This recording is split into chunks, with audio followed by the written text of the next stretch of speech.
అందరికీ నమస్తే ఫ్రెండ్స్. నిన్న నేను మా ఫ్రెండ్ వాళ్ళ పొలం దగ్గరికి వెళ్తే అక్కడ ఒక గుమ్మడికాయ కనిపించింది. గుమ్మడికాయ బాగుందని ఆయనతో తీసుకొచ్చిన. ఈరోజు గుమ్మడికాయ కూర వండుతా ఫ్రెండ్స్. అందరూ మా ఛానల్ ఫస్ట్ టైం చూసేవాళ్ళు అయితే సబ్స్క్రైబ్ చేయండి, షేర్ చేయండి, సపోర్ట్ చేయండి.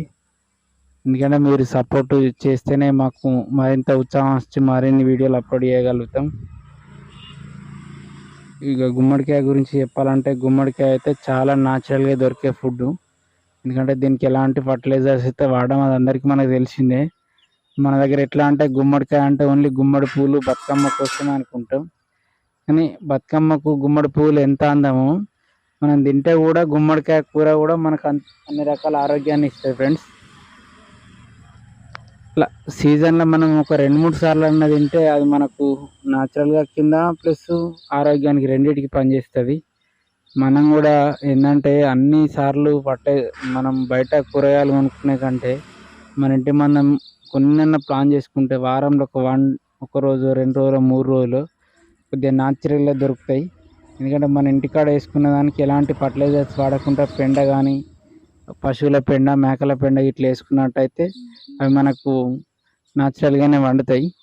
అట్లా 1-2 రకాలు వేసుకున్నా వారానికి 1-2 వెళ్ళిపోయినా కానీ మనం ఎంతో కొంత మన ఆరోగ్యాన్ని అయితే సేవ్ చేసుకున్న వాళ్ళం అవుతాం ఫ్రెండ్స్. ఇక గుమ్మడికాయనైతే దీన్ని కత్తితోటి వేయద్దట, తెచ్చుడితోటే గుమ్మడికాయ కూర అంటే మా ఇంట్లో అయితే కత్తద్దు దీన్ని కింద వాళ్ళు కొట్టాలని చెప్పారు. వాళ్ళ సెంటిమెంట్ ఎందుకు కాదందామని అంత నేను దీన్ని కింద పలగొట్టిన తర్వాత అందులో చాలా గువ్వం ఇత్తులు అవి ఉన్నాయి. అవి తీసి మొత్తం మా గోడ పంట పోసిన మళ్ళీ మొలవాలని. లోపలిదాన్ని అయితే మొత్తం ఫ్రెష్ చేసి కత్తి పట్టి చిన్న చిన్న పీసులు కట్ చేసిందాన్ని ఒక ప్లేట్లో వేసుకున్నాక దీంట్లోకి ఉల్లిగడ్డలు పచ్చిమిర్చి కట్ చేసిన సేమ్ మన కూర వండినట్టే చిన్న కట్ చేసుకున్న తర్వాత ఉల్లిగడ్డలు పచ్చిమిర్చి తీసుకొని ఇక సిలిండర్ మీద అయితే స్టవ్ పెట్టిన. ఒక కప్పు నూనె పోసుకున్న. దీంట్లో జీలకర్ర ఆవాలు ఎల్లిపాయలు ప్లస్ ఉల్లిగడ్డ పచ్చిమిర్చి వేసినాం. వేస్తే మన కూర వేరే కూరలకు ఎట్లయితే గోలు నెత్తామో అట్లే చేసినాం.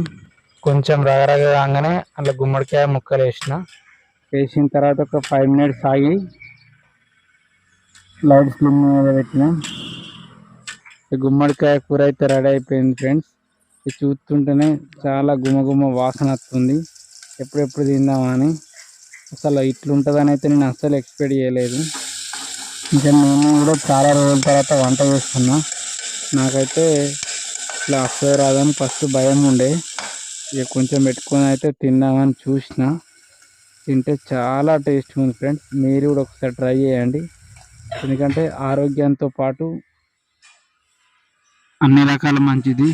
ప్లీజ్ మా ఛానల్ని మరొక్కసారి రిక్వెస్ట్ చేస్తున్నా, సబ్స్క్రైబ్ చేయండి, షేర్ చేయండి, లైక్ కొట్టండి, మీ ఫ్రెండ్స్తో కూడా కొట్టియండి. Thank you friends.